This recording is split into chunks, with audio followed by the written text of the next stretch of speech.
শুরু করছি বারবিকিউ পার্টির পরের অংশটি নিয়ে। ভিডিওটি খুব বেশি লম্বা হয়ে যাবে, এই জন্য আমি 2 পার্টি ভিডিওটি করেছিলাম। ছাদের প্রিপারেশন শুরু হয়ে গিয়েছিল, সবাই মিলে ছাদের রডের মধ্যে তার পেঁচাচ্ছিল, কারণ এইখানে গ্রিলটা করা হবে। কারণ আমাদের কাছে কোনো বারবিকিউর মেশিন নেই, এক রাতের মধ্যে এটা কেনাও পসিবল না। তো এখানে সবকিছুর জোগাড় যন্ত্র করে ফেলেছিলাম, আমরা ছাদে নিয়েও এসেছিলাম।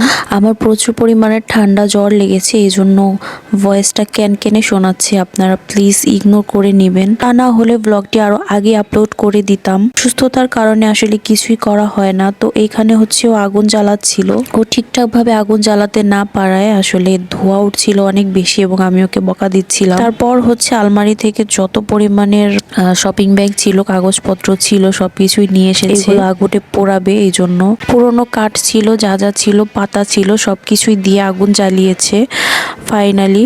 তারপর আগুন জ্বালানোর পরে চিকেন গুলোকে দিয়ে দিয়েছি। আর চিকেন গুলো সবাই দিয়েছে, সবাই একটা একটা করে দিয়েছে। চিকেন গুলো দেওয়ার পরে যখন চিকেনটা একটু সেদ্ধ হয়ে যায়, তখন উপর দিয়ে ঝোলগুলো দিয়ে দিয়েছিল। আমরা বাঙালি মানুষ ভাই, আমরা চামচ দিয়ে সবকিছু করে ফেলতে পারি। আমাদের কাছে কয়লা ছিল না, কয়লা যদি থাকতো তাহলে চিকেন গুলো আরো সুন্দর করে পোড়া হতো।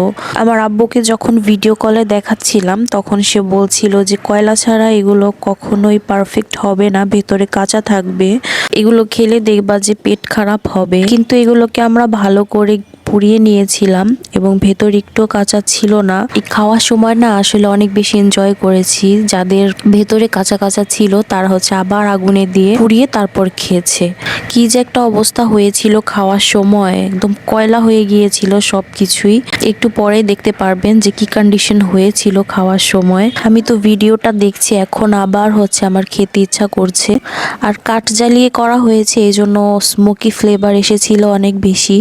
কারণ অনেক বেশি ধোঁয়া উঠেছিল, আর ধোঁয়া উঠলে সেই খাবারটা স্মোকি ফ্লেভার চলে আসে। এই জন্যই মাটির চুলা রান্না অনেক বেশি মজা হয় এবং একটা সুন্দর ফ্লেভার আসে। আমি চিন্তা করলাম যে একটা মাটির চুলা কিনবো, কিনে ছাদে রান্না করব। কিন্তু দুর্ভাগ্য যে মাটির চুলা তো কখনোই রান্না করতে দিবে না। মাটির চুলা রান্না করলে নাকি বাড়ি ঘর একদম কালো হয়ে যায় এবং অনেক বেশি নোংরা হয়। যাই হোক, তো এখানে আমি বসেছিলাম, আর ওরা সবকিছু করছিল। এখানে রুটি বানিয়ে নিয়ে এসেছিল ওরা। অলমোস্ট এগুলো ভালো করে কুক করা হয়ে গিয়েছে, প্রায় 1 ঘন্টার উপরে হবে। এগুলো চুলাতে দিয়ে রেখেছে।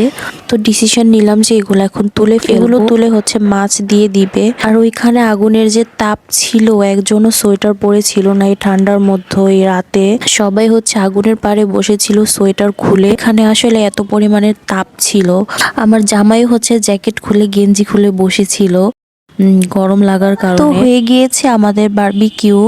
এটাকে এখন গরম গরম পরিবেশন করার পালা। উঠানোর পরে অনেক সুন্দর একটা স্মেল আসছিল। আমি বলেছিলাম না যে আমার হাতের মেরিনেট করা এই চিকেন গুলো খেতে অনেক বেশি ভালো লাগবে। তো বারবিকিউ করার পরও সুন্দর একটা ফ্লেভার এসেছে এবং ঘ্রাণ এসেছে, খেতে অনেক বেশি মজা লেগেছে। তারপর মাছগুলো দিয়ে দিয়েছে এখানে হালকা জালে।